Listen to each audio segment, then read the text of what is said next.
Hello, welcome to Plass One. This is your host, Dustin J. Halati. Today's guest is Andrew Valdez. He's a Saskatchewan actor, and he's pretty good.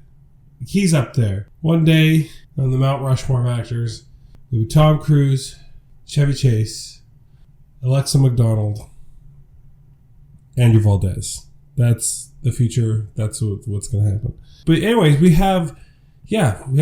talked for a long time, so, now we have two parts. So this is part 2 of Asperger's or Us. Asperger's or Us is the documentary film that we covered. It's about 4 dudes that have not a band, but they have a comedy troupe together where they make people laugh, and they also happen to have Asperger's syndrome or be on the spectrum somehow. Just a bunch of hilarious guys. We're going to use that film to talk about our lives, to talk about the silly things that go on in our heads. And as always, it tends to come back to the life of an artist in Saskatchewan. Is always a common theme on this show. Anyways, let's do this. 2 brothers on the outskirts of New Orleans grab the mama's camera, make themselves a movie. A few years later, and the indie darlings of the scene. A guy discovers them from Moose Jaw, Saskatchewan. Feels the need to tell his friends, maybe everyone. Turn the podcast on, maybe you'll have fun. Oh, distraction from the noise, a sweaty hand to hold. Welcome to Duplass One. Welcome to Duplass One. They might be like, oh, something came up, but they're not going to be like, actually, this isn't even the life I want. Yeah. I thought it was, and now that I'm actually having to memorize lines and like that's happened to you? Then, oh yeah. Like people they've said that message to you? No, but you can just tell they're like, why did I think about this? Yeah. And I usually, because I live on a basis of like, I want to be free and I want everyone else to be free. So I usually like don't push it too much. But this one, with this full length, there's this one girl and she was about to ditch because she had this country concert she wanted to go to in North Dakota. Basically, it would have sunk the production. Oh. And I was like, well, and I'm not a convincer. It's like, you want to do it, good. You don't, fine. I will not try and convince you or talk you into anything. I'm not that kind of guy. But that time I was like, I'm gonna have to.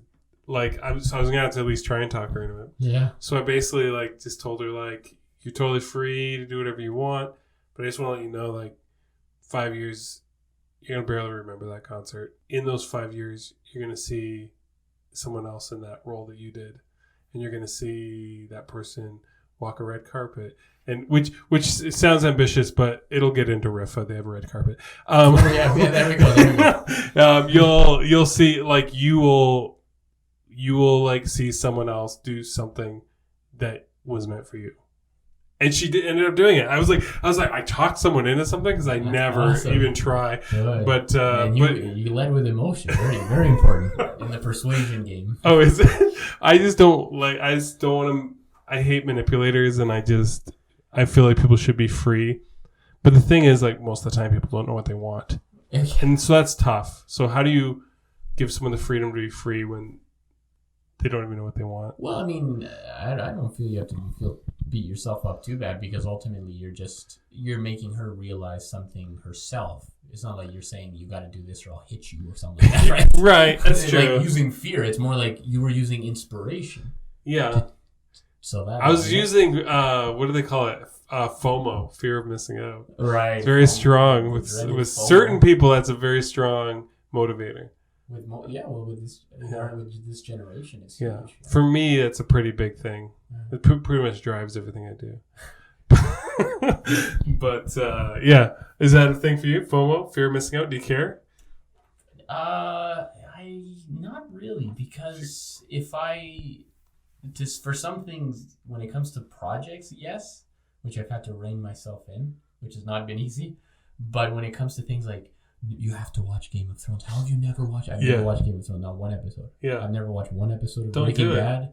Especially when it comes to TV shows. For some reason, they're like, "Oh, but it's so." Like, yeah, I don't care though. I mean, sure, but they suck way too much time. Like, they're too long. That's why I like movies, because you watch them once and then that's true. And then it's over. You're not missing out. You've seen the whole thing already. Yeah, that's true. Do you find that like Jeremy, who you've worked on, you probably like are cross paths all the time, right? Imagine. Well, because he's always working in Europe, here, though, right? Yeah, but he's always doing projects. You're always doing projects. Maybe not.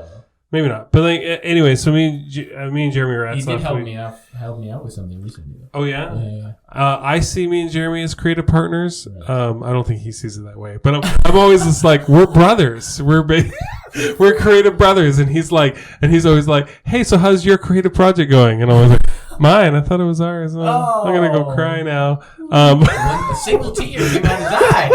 But it sounds so bad. But no, he's like, call my second. He's like, basically, if I can, I'm gonna want to work with him on anything I do. I mean, he's pretty busy, so that's not always possible. But if it is possible, I'm always gonna try and like be like, please work with me, Jeremy. Let me tell you something. When I first saw when I saw him work, my radar was instantly like, oh yeah, this is a person you want to work with. Oh yeah. Always. Yeah. He'll elevate it to the next level. Yeah. What was I gonna say about him? I can't remember. What were we just talking about before this? FOMO. Yeah, I don't know. You were missing out, and then you said Jeremy. Yeah, I don't know. Anyways, he's a nice guy. Why does it need to go anywhere? Yeah, I know. Jeremy's a great guy. That's all we need to say. But there's something about him I wanted to say. But working with him, but I can't remember what. I don't think he's motivated by FOMO. Oh no. But no, I don't think so. He's very focused. Yeah, he is. I don't think he would tell you that, but that's the thing. People who are very focused don't think they're focused enough. That's why they're so focused. He's very humble. It's a comparative thing, right? Very focused compared to So So probably my favorite scene in the whole film. Well, actually, there's a couple that are, but this is one of my favorites. Is when Jack's dad is talking about how he shows love through touch. Oh, I was just thinking of that scene. Yeah. And Jack is just saying, I don't mind being touched, but it's like feeding a skeleton. It's just going to go through me. I don't feel anything from it. I was like, ooh. Would that be hard for you as a dad to be like? It's just I've grown up, and it's inevitably part of me in a way, where people are like, fine, you don't like love, fine, whatever. That's like Spanish people, Chilean people are like he's like, I'm gonna love you, but if you don't want it, I don't care. That's like a Chilean attitude. Well, it is, I think it's a defense mechanism, but it's like, all right, fine, I'll go kiss this other little boy then. I think they're joking, but but they're a little more strong. They have very strong senses of humor, so they're very strong individuals, I feel. So that is a very funny thing to say to your kid. I mean, if you don't want me to kiss you on the head, I'm going to kiss this kid over here. Exactly. Maybe Susie next. I'll adopt little Susie down the street. Maybe she'll love me more. I gotta start that. Yeah, it works sometimes. No, what was I going to say about that? We're being touchy. I mean, if I have two little brothers, so if I was giving them a hug or a kiss on the cheek or something, and they said to me, and they turned to me like blank faced and said like, I feel nothing. Yeah. Like the little girl from The Ring or something like that, or like the little boy from The Ring. Yeah. Then I'd be like, dang. I think it would hurt a little bit. It would. I'm not sure. Like I'm a very touchy father. Like it's a lot of hugs. It's a lot of rustling the hair. Right. There's 8 and 7. They're almost getting too old for. I carry them around, pick them up, throw them around. I put them in a blanket and then just swing the blanket around. Oh. I'm gonna lose grip of it one of these days, but they love it. They love it. But yeah, and they're also very touchy, probably because they have a touchy dad. And I think like when I look around, I think I'm probably more touchy than the average dad. I think that's part of like the dude thing that I don't like. Because if you're a dude, it's like yeah, the mom will get the hugs. I'll do the, I guess, making them feel inadequate. That's my job. Yeah. Man, I saw this grand. I feel it was either the dad or the grandfather, because I was at Smitty's the other day and having breakfast, and then I saw this. This really big. You could tell he was probably like a farmer guy, with his cap on, of course, and a little girl sit down and have breakfast, and they barely said 2 words to each other that whole time. Oh yeah. She would ask the questions. How old is she? I don't know. She probably was like 8 or 9. Oh, she's a little kid. So maybe and she was almost maybe on like a pre. And he's like grandpa, probably. Either that or just, or he's just an older father, maybe. Oh, okay. And they didn't even talk. I feel maybe it was more of a grandfather vibe I got, maybe. And no words. Yeah, and that's a very common thing I see here. I'm used to seeing like lots of hugs and laughing at Chilean get-togethers. It's just a lot of that. It's just uproarious laughter. Oh my gosh, that sounds fun. Yeah, it's just. I gotta go to Chile. Yeah, right, and the political stuff's died down. That's not. Yeah, oh yeah, that's not a big deal. It's just very expensive, but if you can swing it. So is there still a Chilean community in like Regina? Oh yeah, huge. So you probably know like Andre from Andino Sons and. No, but I've heard of other people talk of him. Yeah. Talk about him. Yeah. Okay. Yeah. Who else did you say? Oh, I said Andre, but I think it's Andreas. But I think some people call him Andre. What's his name? What's his last name? Davalos. I know the last name, but I don't think I've met him. Yeah. But yeah. Yeah. So, but there's still a pretty very active, great community there. Absolutely. It's pretty fun. Do you ever like visit communities that like you don't belong to? And how's that like? Do you feel like, wow, this is amazing? I lived in Vancouver for a period as well, and there were a lot of, obviously I was the only, it was obviously a large Chinese, Japanese community. Yeah. And a Filipino community was huge too, and in that time maybe still is, and I fit in wonderfully because we were all from different cultures, so we just kind of nobody there wasn't a set thing that you had to fit into because nobody knew what the hell they were doing, so they would just be kids. They were just kids together. That's pretty cool. Yeah, I really feel at home like in the gay community. Like I'm pretty good friends with the people at Pride here at Moose Jaw, and I just played at the music of their the director's going away party. Oh, okay.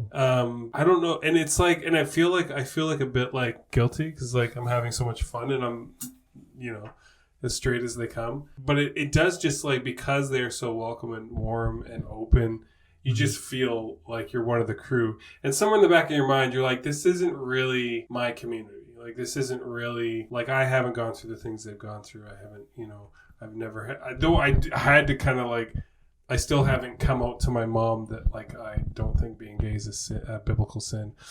Oh, okay. I kind of did. And then she didn't like that. So, so yeah. Yeah. So I guess I'm still in the closet a little bit. But I just like, it's just like really, it is interesting how different communities can make you feel so warm and accepted and loved, even though they're not necessarily like really your community or whatever, right? But then maybe community is just anybody coming together. Yeah. We talked about navigating disagreements. What I really enjoyed is that this group in Asperger's or Us, they really seem to bring out the best in each other in a way. I know they fought a bit, but it really seemed to me like it really was obvious to me that none of them would have been who they are without each other. And even that, which I think is like the funniest part of the whole thing, is like the Elton John Safety album, Stay close to a parent. Watch out for poison ivy. He didn't even sound like Elton John. I know. That's why it's so funny. There's a lot of layers of like hilariousness of that sketch. But he was just doing that. Yeah. And then Noah said, "Oh, that's really funny. You should turn that into something." So he didn't even recognize that was funny. Yeah. He needed someone on the outside to be like, "That's funny." Who brings out the best in you? I don't know the best, but the silliest. Yeah. Probably my close friends, because I feel so at home with them. Yeah, yeah. One of my oldest friends lives in Chile, and he when I'm with him, I just I go full blown Chilean with him. Like, all the slang and all the things and stuff, and just because I want to make him laugh more. And you feel free getting weird if you want. And the weirdest. Yeah. All the weirds. Yeah. So and then I feel pretty silly around my brother and it's close. It is that I feel like that's how you know when you're close to someone when you, because there's even right now we've only hung out a couple times, but I really like you a lot. But you know, anyone who hangs out with you likes you. You're like Mr. Likeable. Whoa! But another thing I paid him to true. say. You know that's true. He's getting $20 every time he says that. Just FYI. But so, why did I say this? I'm always forgetting what we're talking about. Oh yeah, we're talking about weirdness. Yeah. But I would only go. I would go kind of like when you were kind of being weird at the beginning. I was like, oh, I'm going to be a little weird too. Yeah. So I'll go like a little weird with you, but it's like when you're like really, really, really, truly close with someone, you go to like a weirdness that is like you don't even think is cool. I know. It's borderline criminal. Yeah. Like me and like Carrie, like we're like that. Like I remember sometimes holding each other and just making weird noises, or like sometimes we'll remember their children listening. Yeah, or sometimes where we'll like kiss and like as gross, and we don't say, hey, let's do a bit where we're gonna kiss as gross as possible. But we'll just do this thing where like, you know, she'll go into gerbil mouth and I'll be like like huge just, mouth. Yeah, and it'll just be like ridiculous. You know, we would never do that stuff in front of people. But I think it's just like, because I think we are weirder than we let on. I think everyone is. Oh, yeah. I would never suspect Carrie would be weird. Oh, yeah. She just seems like the most professional. Oh, really? Straight-laced. No. But I mean, she's not straight-laced at all. But no, I don't mean that. I mean that just in like, she really seems like someone who has her stuff together and someone you can rely on. So. Yeah. No, but I wasn't saying it was negative to say that, because I think a lot of people would say that about her, especially professionally, like in her teaching and stuff. I think. Yeah, she's just. I think they everyone looks to her. Probably for guidance. I think they'd be like, oh, she doesn't. You know, she wouldn't. We had this running thing for forever where it all started because she said, I love you to me. And I was like filled with emotion. And I said something which at the time felt like bigger than love. And I said, I like you so much. Ouch! which to me, because to me that was like so much bigger than just because you had so much at the end. And then she was, and then we just do this bit, and we still do it. We're like, what else will say? I love you, and be like, you're a really good friend. Oh, we'll just do this like, you're a swell guy. We've been doing this for like probably like 3 years now, like you know. But we probably couldn't do that with everyone. You're a firecracker. Yeah, spark plug. Did you think the guys in the show were funny? I did. What I admired about them is that they were just unashamedly themselves, and I feel like some of the great filmmakers may have had some level of because I saw similarities in them and other maybe great filmmakers that I've seen interviewed, in that they're so sure of themselves and they have a confidence that seems almost borderline psychotic. Oh, the Duplass brothers? No, the guys, the new Michael. Oh yeah. And they talk about it with such confidence that you swear that, maybe Kubrick had that. Maybe Coppola had that a little bit. Yeah, they are pretty confident, actually. Yeah. But also their idiosyncrasies and all that. But overall, I thought they were. I thought Ethan and Jack were my favorite, just because I'm a softie for the sweet kid of the group. Yeah. I always want to hug them and protect them. Yeah. So, like I thought they were really funny. Like, depends who you're comparing them to. Like if you're comparing them to like Louis C.K. and Dave Chappelle or whatever. Oh, yeah. I mean they're not. But, those guys have been doing it for decades. Right? But if you compare them to like anyone you see at a stand-up open mic or anything like that, they're bringing the house down. And they do kind of talk sometimes about like he equates himself to Special Olympics. Right. So it's like, so you kind of get a little bit of a pass. Right. I don't think that's necessarily true, because I'm not going to laugh at you just because you have Asperger's. I'm not gonna. Oh, I mean, I will never laugh at you. I mean, I'll never laugh at your jokes just because I'm like, oh, well, I got to give him a pity laugh, And I laughed a bunch in that film. Also, I think the editing helped. I would have liked to have seen the whole thing at the end. Yeah. They had some fun stuff. Yeah. Now, New Michael can't perform around his parents. They're like his kryptonite in a way, his creative kryptonite. Yeah. Or his sister even. When he freaks out when they're rehearsing. Yeah. And he knows they're in the house. Yeah, like, just because they're in the backyard. I can't.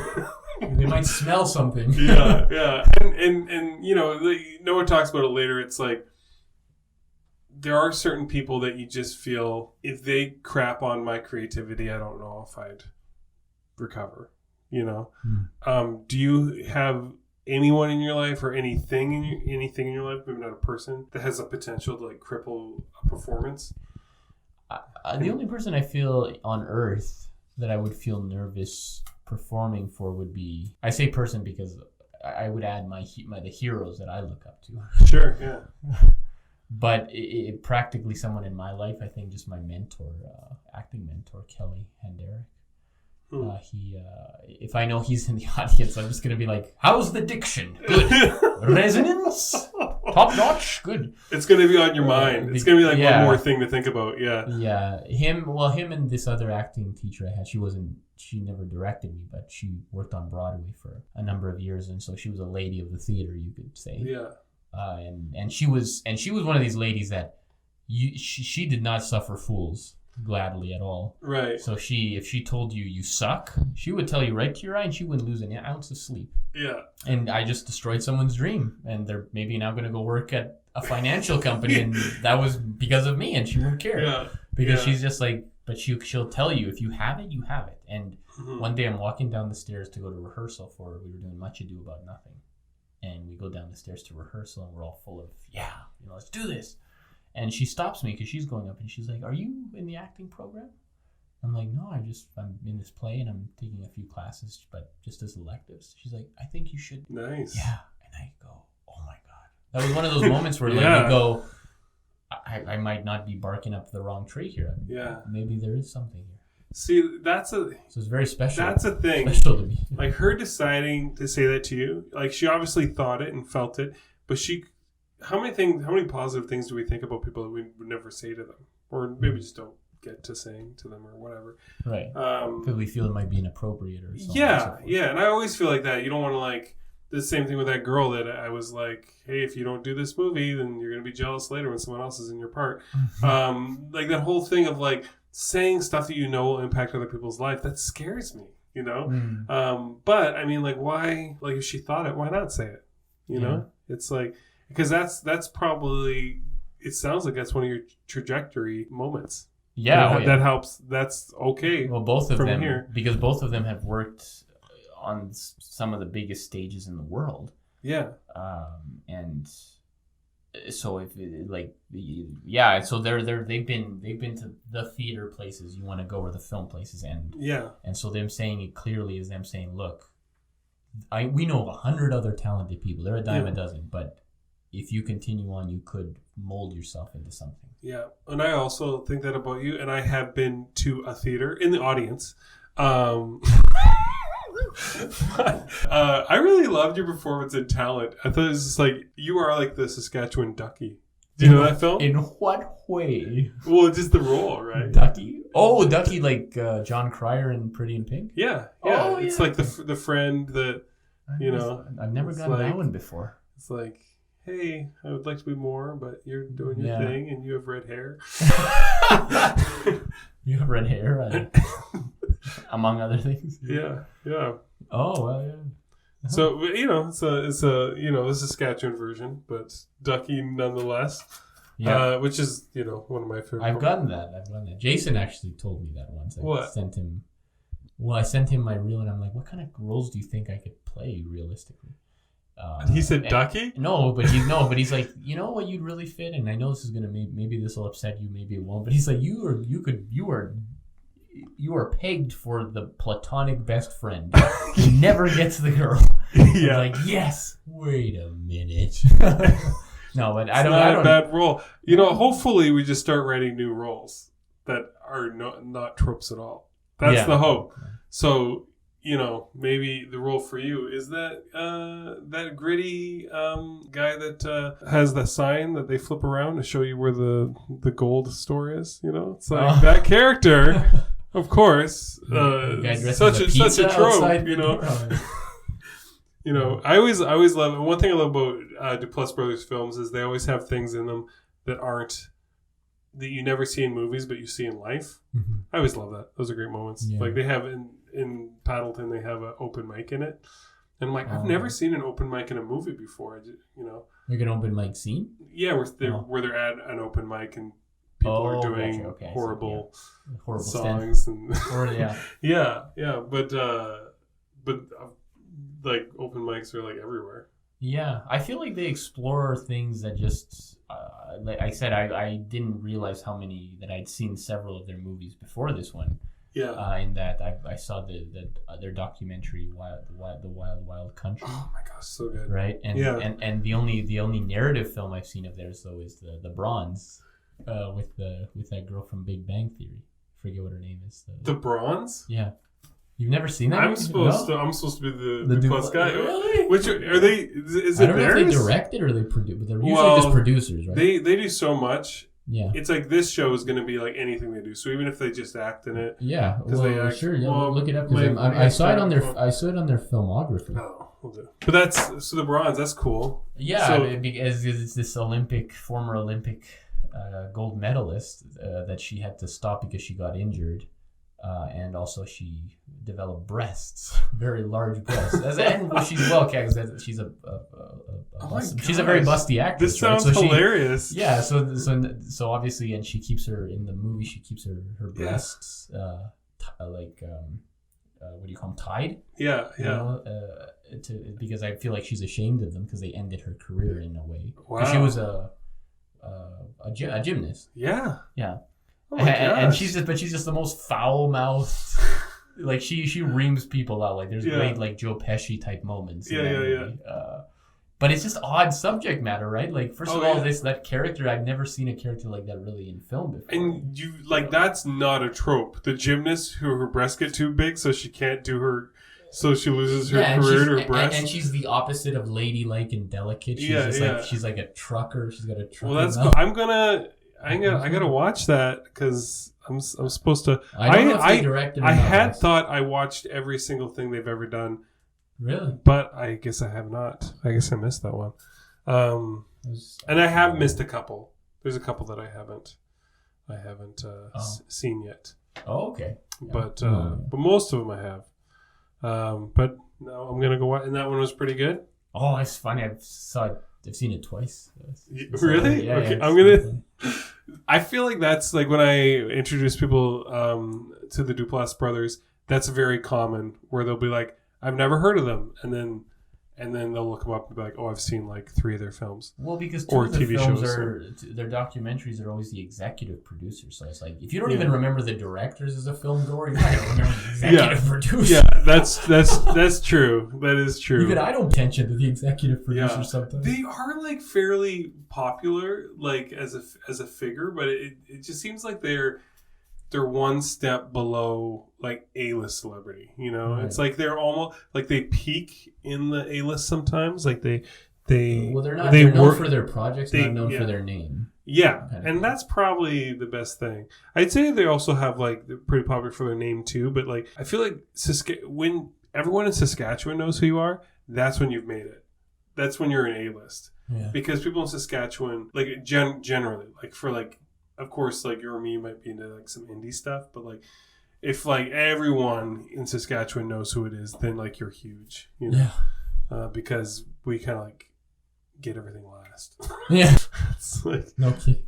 So there's a part where they bring out Jack's book, and there's these sheets that he has to answer questions every day. Oh yeah, back when he was in school. Yeah. So let's rate ourselves. Let's say not for today, but for the whole summer, because the summer is over now.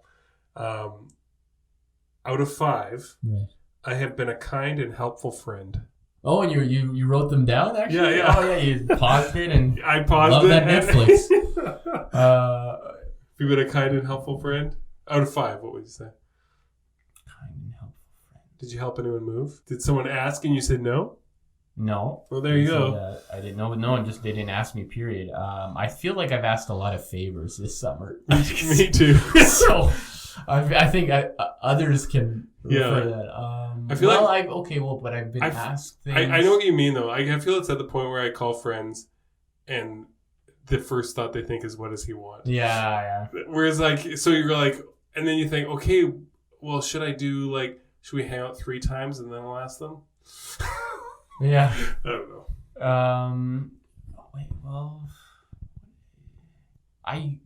I attempted to call my friend yesterday because it's his anniversweetness yesterday. There you go. But he didn't pick up. Well, it's his anniversary. Yeah, exactly. He's making sweet sweetness. They're hugging. They're wrestling. They're hugging it out. So you can't rate yourself too high there. Maybe that's a 3. Yeah. Didn't help anyone move. I helped someone move, but I showed up so late that everything was moved in. But see, so I still give myself low. This is a numerical thing, though, because I have a very tight circle of friends. Yeah. Like how many? There's only 4 people I consider my close friend on planet Earth. Is Jason one? Everybody else, yeah. Nice. Jason is one of them. And everybody else is, they might be a friend or an acquaintance. Right. But close. I've actually lately been doing that. I've been... Because I've a good friend of mine went through something recently where they found out a friend of theirs was like kind of talking shit about them, and when they told me about it, I was like, oh well, I know that happens to me, and I could even tell you, like, the friends I have, exactly what they say, exactly what bugs them about me. It's like, it's like I pick up on those things, and then usually I don't care because it's like, well, whatever, who cares? Like, right. Like, not everyone's gonna love you, and not everyone's going to think you're great, and some people might really, really love you, but then people just kind of like talking shit, and I feel like I know where I stand with everyone exactly, but then I kind of thought, well, if someone really isn't jazzed to be your friend, because I only have so much time. Yeah, I actually made a list. I'm working on a list, and it's not done, of like, who do I feel a deep connection to that I actually want to. Of course, like, I still want to be open to hang out with, like, anyone, but putting in real effort, putting in that time, who is worth it to me, That's a great. Seems like you got it nailed down, though. Well, it's hard for me. I can't. I feel guilty not including everyone. Yeah. The thing is to get over that. You gotta drink through it if you need to know. But I will say this, though. Right before the official summer, I did help a friend with a video audition for a pretty, I'd say for Regina, Saskatchewan, it was a big deal because it was for a bigger company. Okay. And he was going to be the narrator of this commercial for the company. And he got it. Nice. So maybe he just had the right look. I don't know if I had anything to do with it. I can't claim that, but I did help him with that, and he got the role. So I was very proud of that. When you do good things for people, is there part of you that's like upset if they don't give back eventually? No. I cut that out. Yeah. I did it probably at some point unconsciously, but now I'm like, if all they do is take from me, maybe eventually it'll start to wear depending on what they're asking. But if they ask for something 1 or 2, then I'm like, that's fine. I don't expect anything. Yeah, that is tough sometimes. Like sometimes, because usually people who help a lot, help a lot of people. Yeah. But not everyone's like that, right? Yeah. I don't know. Stars has a song that says, "Hold on when you get love, and let go when you give it." Mm. That's a nice little thing. That is beautiful. Let's live by that. Yeah. Okay, so you've kind of been an okay friend to your 5 friends. I say 3.5. So this summer, have you had an overall positive attitude? Yes. I'd say 5 on that. That's not me. I've been like Debbie Downer? Dumps a couple times. Yeah. But I feel like Debbie. I feel like I'm getting positive. Awesome. So that's good. So you've kept pretty positive. That's good. Yeah. So it'd be like a 5. Yeah. I have worked towards goals and followed the rules. Followed the rules. I feel like those don't go together. Yeah, actually, not really. Not if you're doing it right. Not if you're doing it seriously. I feel like the more I work towards my goals, the more I have to be iffy on my morals. Is that weird? Maybe that's... Not to me, but to some it might be, yeah. Yeah. That's not a good thing, though.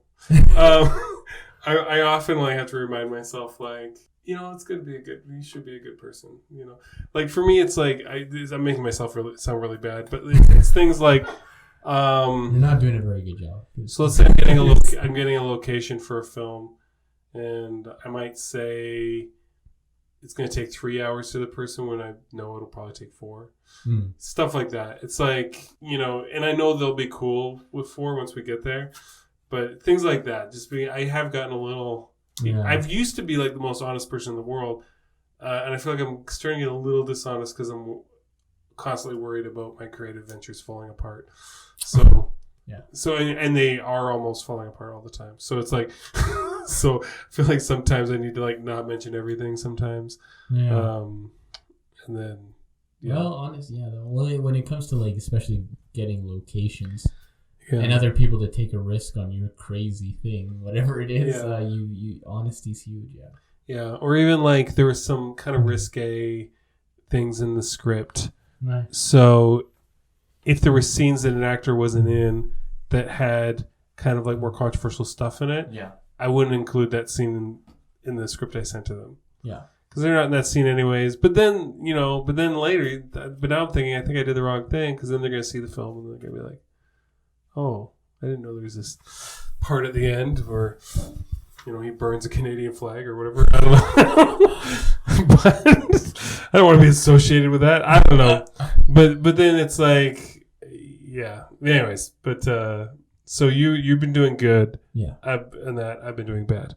4, I've tried to have positive interactions with others. Yeah, well, that's something I always strive for. I always treat inadvertently, but I treat everyone like they were my client. Oh. But that has its drawbacks too, because then when you make new friends, they're like, "Why are you overly formal? You don't have to be so stiff." So I'm always like, "Oh, thank you very much," or "Thank you," and I'm like, "You do say that." You were because you were a little late today, which was you don't want me to mention that. I'm sorry. No, it's okay. But I don't think you were even that late, if you were late at all. I wasn't keeping too much track of the time. But but you said it won't happen again, and I was thinking, you're doing me a favor by being here. I'm hopefully maybe someone will listen to this and be like, oh, get Andrew on my thing. Well, but that kind of stemmed from the work ethic on a film set, because I saw this one scene. This one scene affected me so much. I don't know why, but it's Jack Nicholson filming The Shining, and it's that documentary of the behind the scenes that Kubrick's wife did. And there's that scene where he's just in his room washing his teeth, and he's like, "Why are you brushing your teeth?" She asks him, and he's like, and it was after lunch, so she's like, so he says, "As a courtesy to my coworkers," because he didn't want food flying in their face when they're screaming or doing some crazy thing. Wow, he's thinking about that. Yeah, what a pro. I'm like, who says that? But that's why he's up there. That's why he's Jack, man. Yeah, yeah. Because they think of stuff like that. Those guys are just those actors and professionals that are at that level. They're just on a different realm, man, mentally. That is kind of crazy that he's thinking of that. Yeah. And there's so many levels to The Shining too. So he's thinking of this practical stuff, and he's also, I feel like I couldn't do both. I couldn't be totally practical and totally in my head creatively. It's either I'm not brushing my teeth and I'm thinking super creatively, or I'm brushing my teeth and not, right? That's crazy. Yeah. Because that movie is have you seen the documentary that's just about the themes in that film? It's basically the 237, yeah. Yeah, yeah. No, I haven't. It's about the First Nations genocide of America, and it's nuts. But I've noticed every time I watch that movie, there's always things that relate back to those themes. Yeah. And I'm like, they revisit them, but then I'm like, oh, well, where did they go, right? And then they disappear.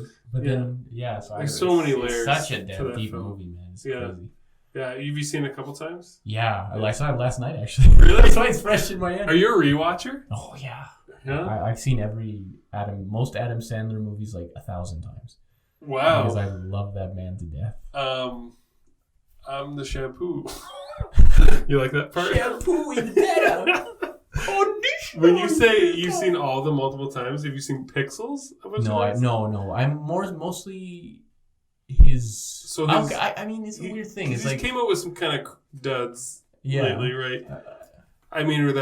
But see, the thing is he's a one-man show. Like, I could watch him. The movie, if he's around, could be horrible. Yeah. But he's always fascinating to me. He is fun because to he's watch. So witty. Yeah.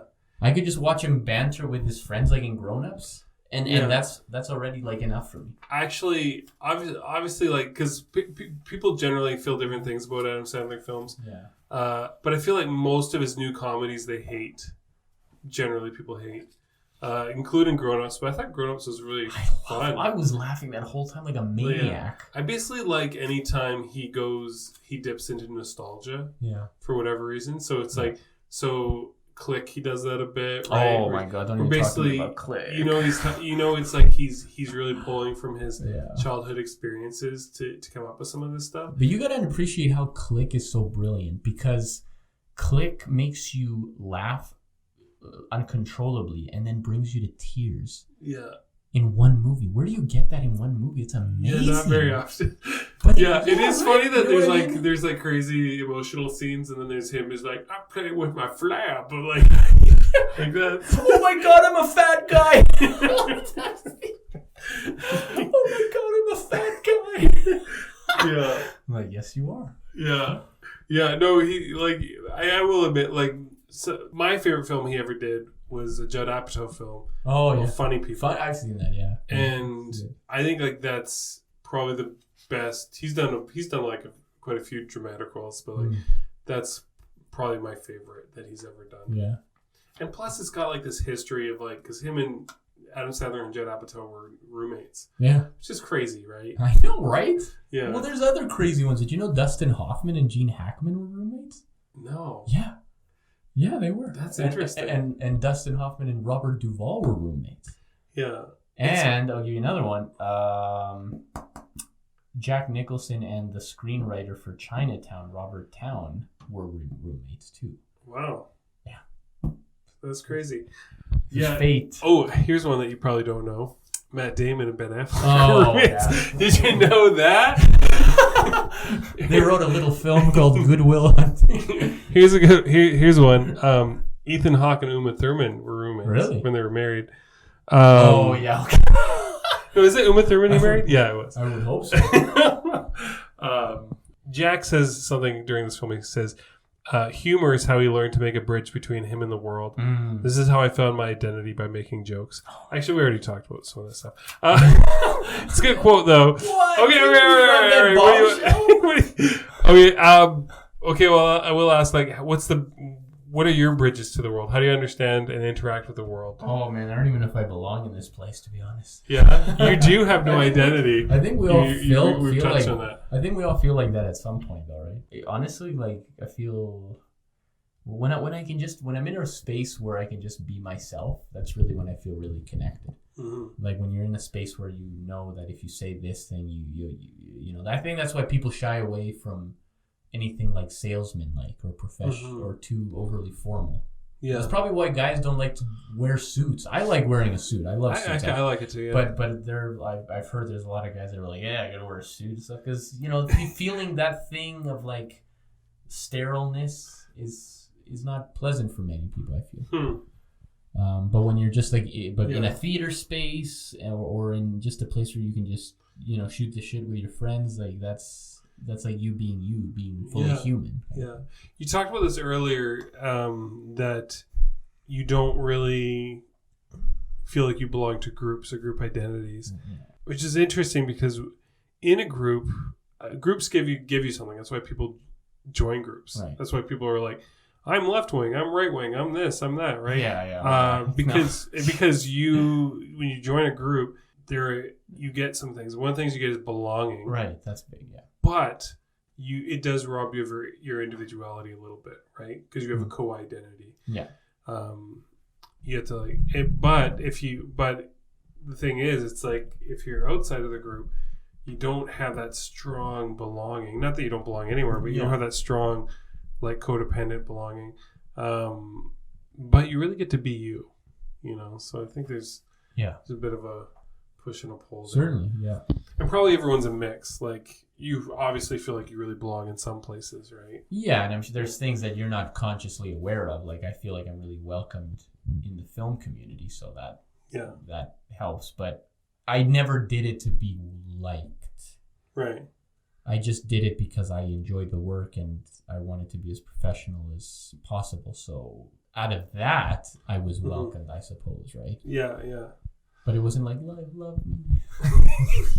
Do you care if people like you or like your art or like your performance? Where is that on the... I never read reviews. Yeah, right. Well, I mean, I don't know.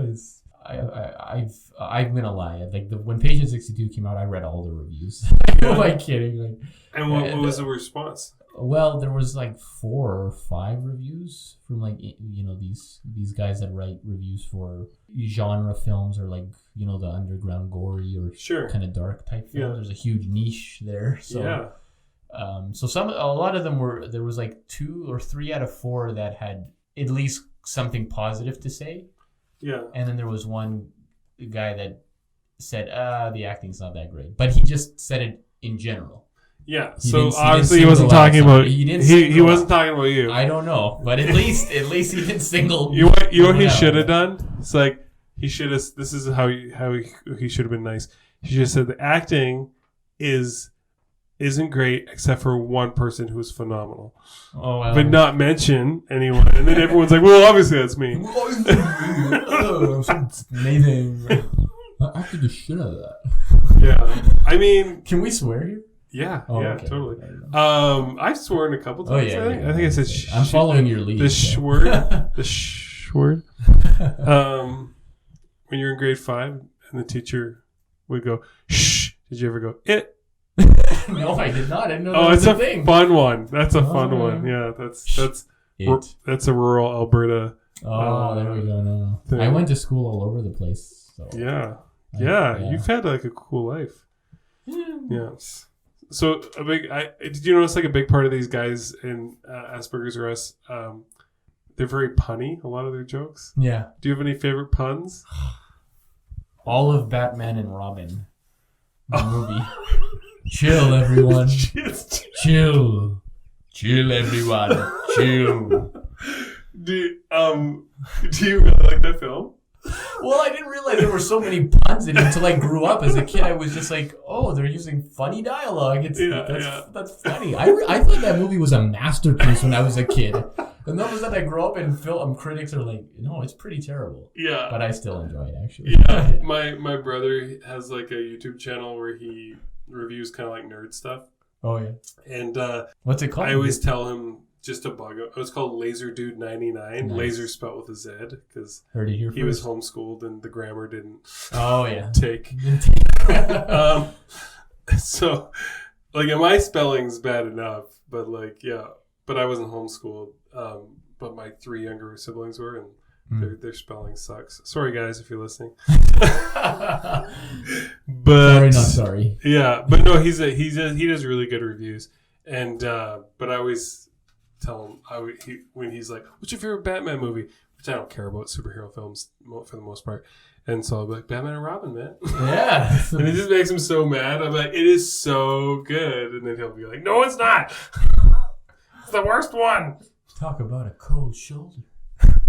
Oh my god.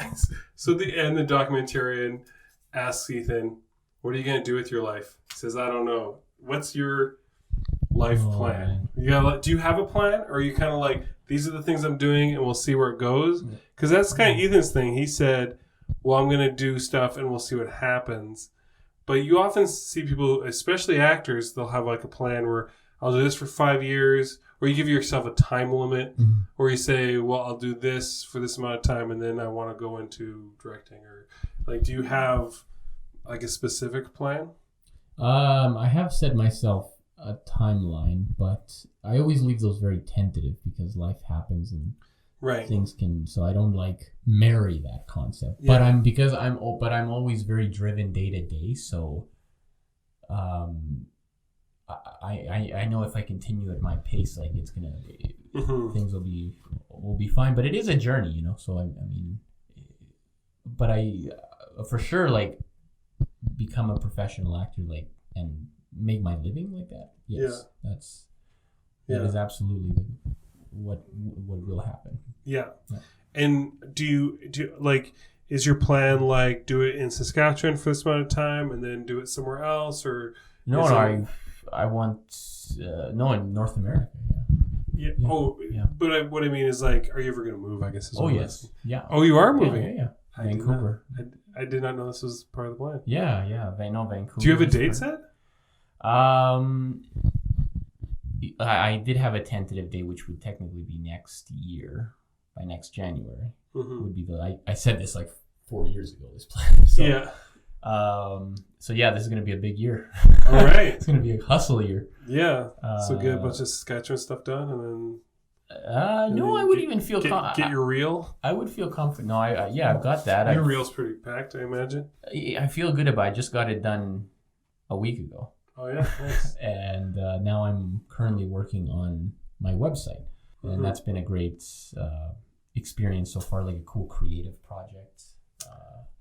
And there's great people I'm looking forward to working with. Another mutual friend of ours, Christina Persson. Right.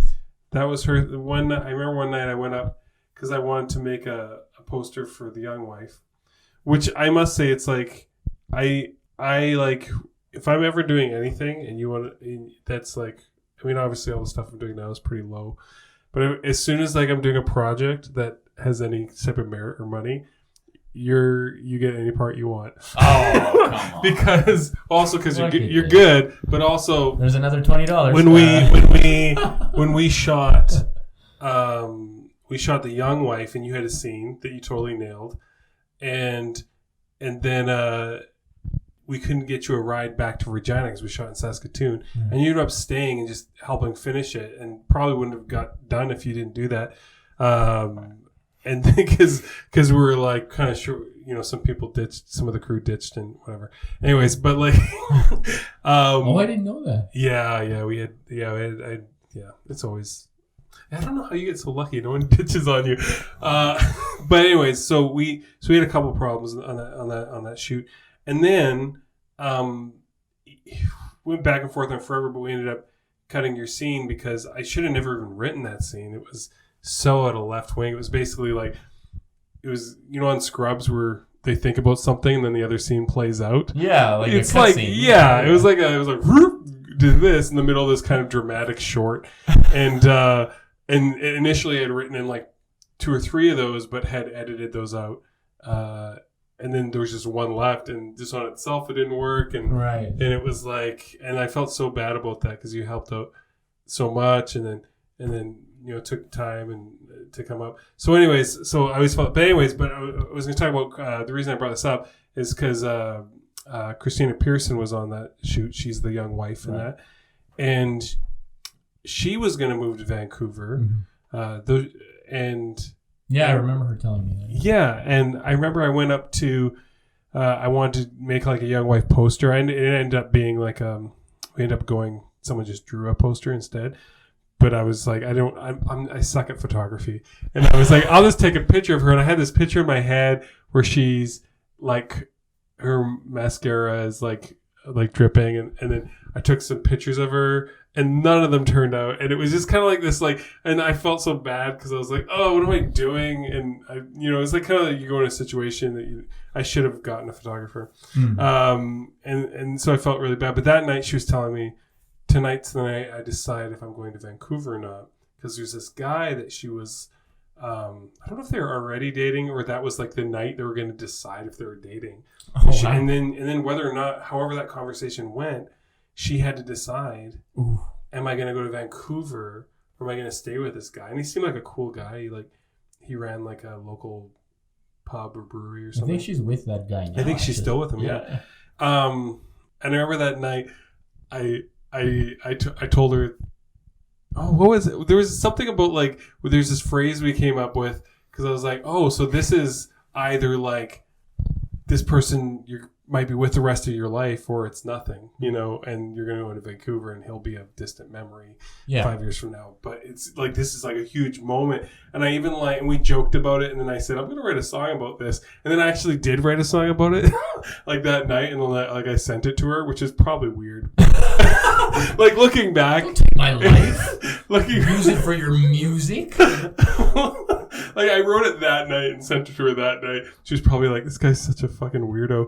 Which I am a weirdo, but she probably also thought it was creepy. But it was weird even by her standards. Wow, she's an actor. I don't know. It was like, after I sent it, I was like, I wish I didn't send that. But I just get into things sometimes. But anyways, and then I think I don't know if we had talked or something, but then I found out that she didn't go. And she stayed with this guy. And I was, I was like, well, that's great. You need someone to love. But, I mean, but she's doing pretty good. Yeah. So it hasn't hurt her acting career.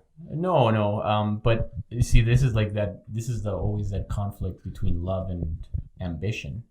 I feel right. Like if you see La La Land, that's what that movie's about. It is, and pretty much any Damien Chazelle movie up until now, and Whiplash too, right? And I'm at this point where I choose ambition. 100%. Yeah. Like as soon as someone's like, oh yeah, it's like we need more time together. Like we need to start moving. I'm like, see ya. I'm a horrible person in that way. Like, oh yeah, because I love this stuff too. Wait, where's this Jack's questions? Jack's questions is a bad person. Have you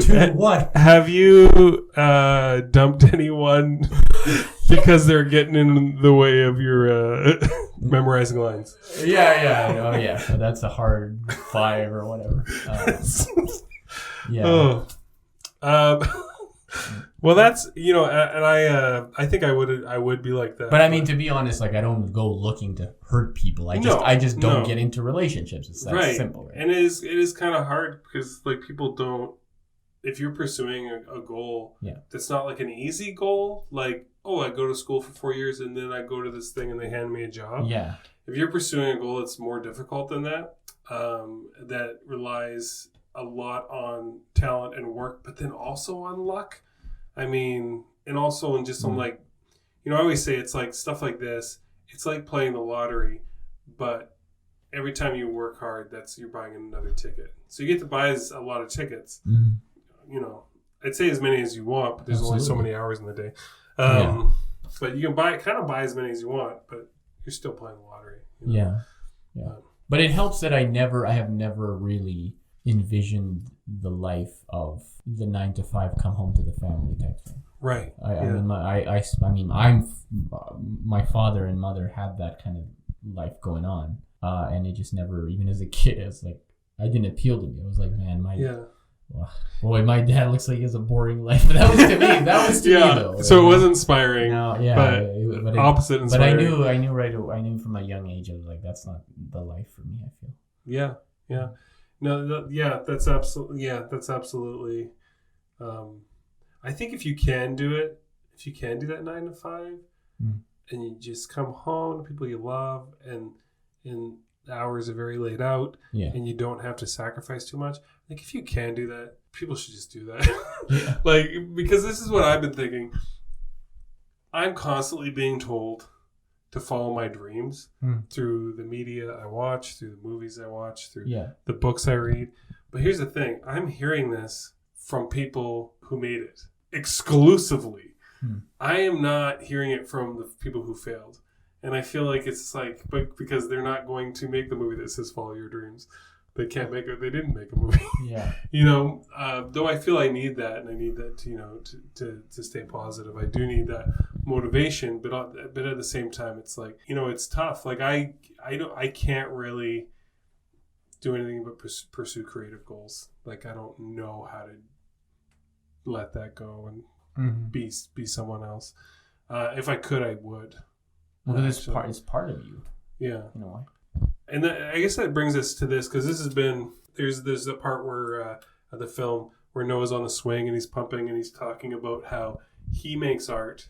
It's a very Woody Allen way of looking at it. Yeah. He makes art for himself. Yeah. I want to make myself laugh. I don't care what other people think about it. Yeah.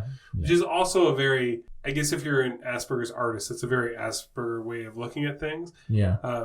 The first test I ever heard that people do to see if you're on the spectrum is they give you a box of Smarties and then they say, what do you think is in here?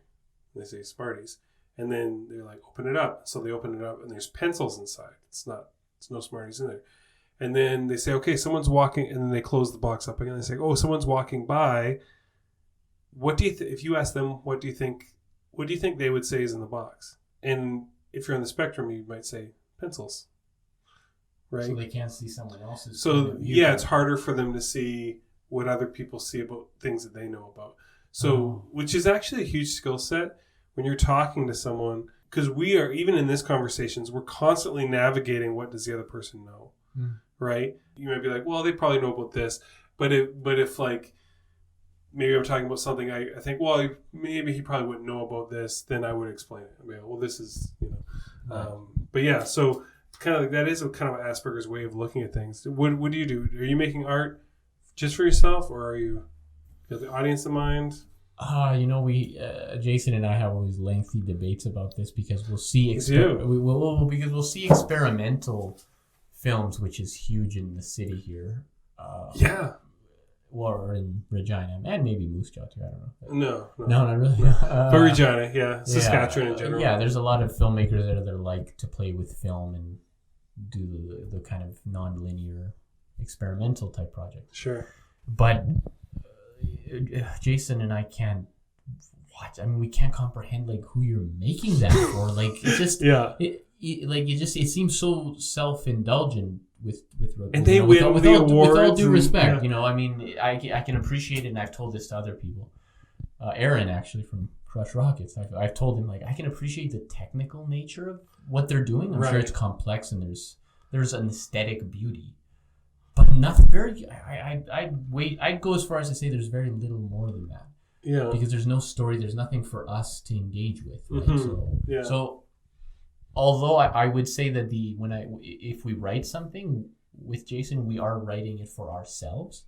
Mm-hmm. But when of course you're tailoring it to be shown on screen through the screenplay, right? We are starting to take into consideration: will the audience be clear about this, right? And so on and so forth. So so initially, it's just about us.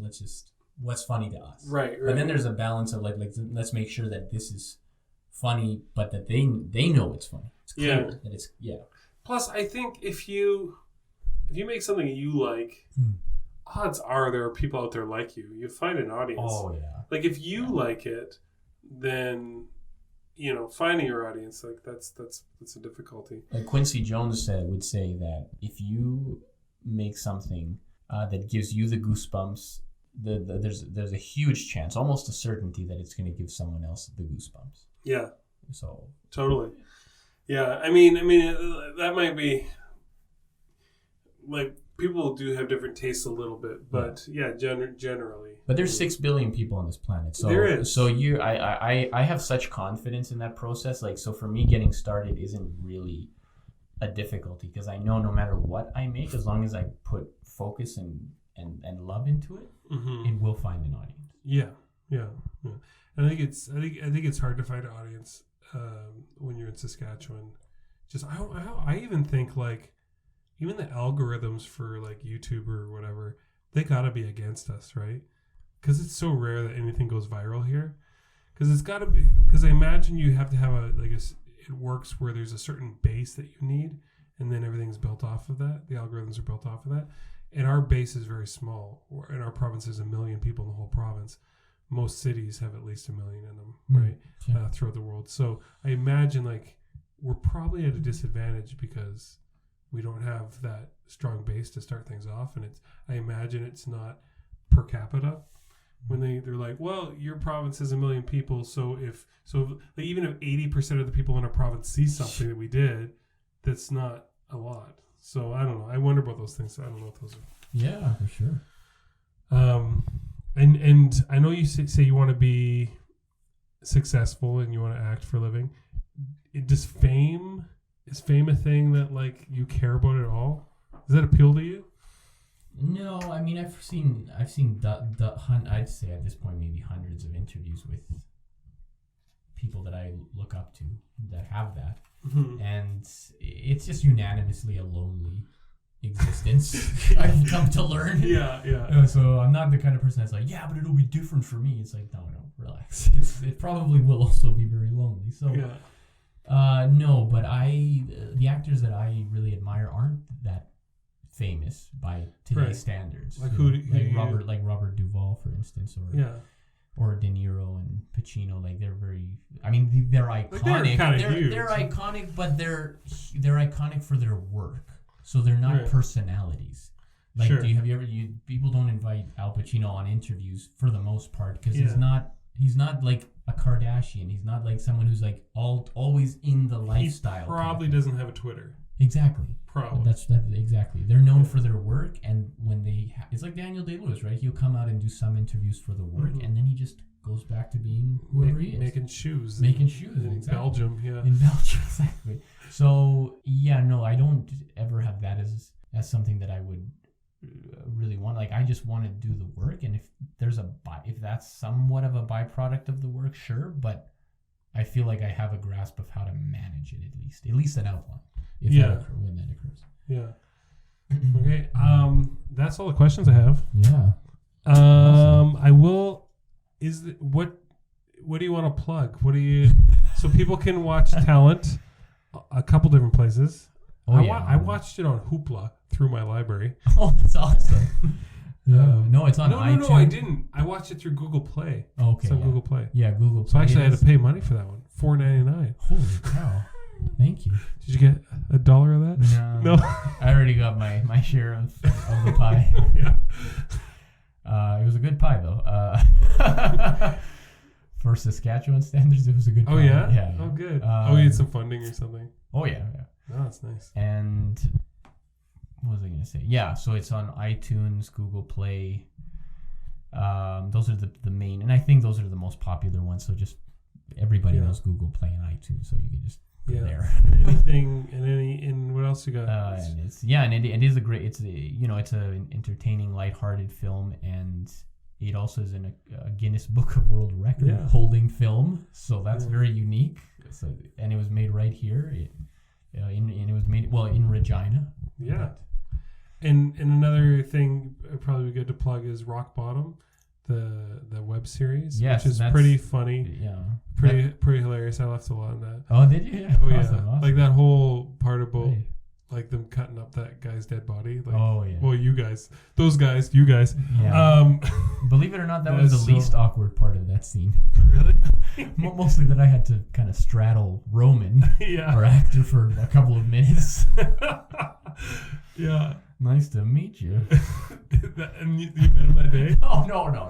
Did you buy him a drink? But first? I've never been that close to him. Yeah. Buy him a drink.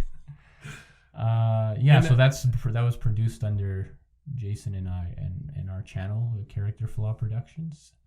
And so how that is on, and it has its own YouTube channel. Oh yeah, so people YouTube Character Flaw Productions. Rock Bottom series. Or Rock Bottom series on YouTube. Yeah. On YouTube, then they'll find the playlist, all the episodes, so you could you don't even have to click anything. You'll just autoplay all of them. Yeah, there you go. And if you want, just put that on repeat.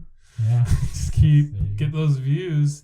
Yeah, but and actually I'll be posting links to my website as well on my social media when it's completed. It'll be about a month's time, but that's the thing that I'm really excited about at the moment.